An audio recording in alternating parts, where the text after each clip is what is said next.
ہے وہ بلوچستان قتل عام غیرت کے نام پر دہشت گردی، اس عنوان سے جو معلومات آئیں ان پر ہے ایک ویڈیو جس نے واقعی پورے ملک کو ہلا کے رکھ دیا ہے۔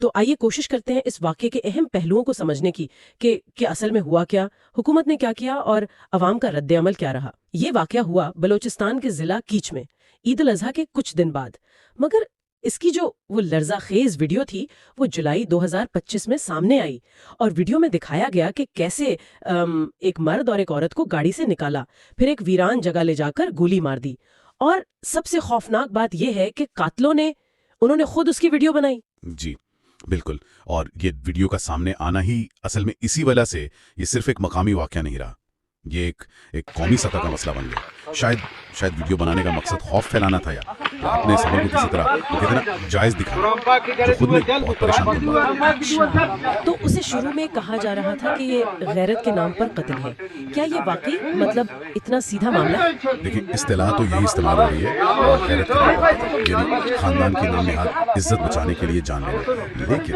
یہاں ایک بہت اہم پہلو ہے جو عام طور پر ایسے کیسز میں نہیں ہوتا، وہ یہ کہ جو متاثرہ خاندان ہے ان کی طرف سے کوئی بھی سامنے کوئی بھی نہیں، مطلب نہ کوئی ایف آئی آر، نہ کوئی جی کچھ بھی نہیں، نہ کوئی مطالبہ، اور یہ خاموشی یہ کئی سوال اٹھاتی ہے۔ اس سے معاملہ اور الجھ جاتا ہے، کیا یہ خوف ہے یا اس میں کوئی اور بات شامل ہے؟ یہ تفتیش کا ایک بہت اہم نقطہ ہے۔ تو جب خاندانی سامنے نہیں آیا، پھر ریاست نے کیا کیا؟ سنا ہے حکومت نے کافی سخت نوٹس لیا اس پر۔ جی ہاں، اور یہ بات قابل ذکر ہے، جب خاندان سامنے نہیں آیا تو ریاست خود مدعی بن گئی۔ اچھا، ریاست خود؟ جی، یہ ایک غیر معمولی قدم ہے، خاص طور پر ان معاملات میں۔ اس کا مطلب یہ ہے کہ ریاست اسے صرف ایک انفرادی یا خاندانی مسئلہ نہیں سمجھ رہی، بلکہ معاشرے اور ریاست کے خلاف ایک سنگین جرم مان رہی ہے۔ اسی لیے پولیس نے نامعلوم افراد کے خلاف قتل کا مقدمہ تو کیا ہی ہے، ساتھ میں انسداد دہشت گردی ایکٹ کی دفعات بھی شامل کی ہے۔ انسداد دہشت گردی ایکٹ یعنی اسے صرف قتل نہیں بلکہ دہشت گردی قرار دیا جا رہا ہے۔ اس کی کیا اہمیت ہے؟ اس کی بہت اہمیت ہے۔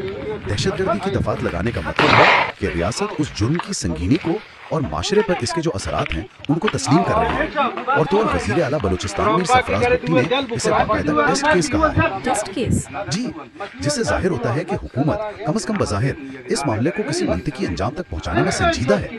اس سے تفتیش کا قانونی کارروائی کا دائرہ بھی بڑا ہو جاتا ہے اور سزا بھی سخت ہو سکتی ہے۔ تو تفتیش میں کچھ پیش رفت ہوئی، کوئی گرفتاری وغیرہ؟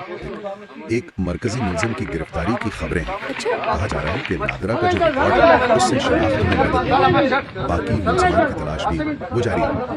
لیکن ایک تشویشناک بات یہ ہے کہ اب تک مقتولین کی لاشیں نہیں مل سکی۔ لاشیں نہیں ملی؟ جی نہیں، اور یہ تفتیش میں اور پھر انصاف کی فراہمی میں ایک بہت بڑی رکاوٹ بن سکتی ہے۔ ظاہر ہے لاشوں کے بغیر جرم ثابت کرنا وہ زیادہ مشکل ہو جاتا ہے۔ عوامی سطح پر تو یقیناً بہت شدید رد عمل آیا ہوگا۔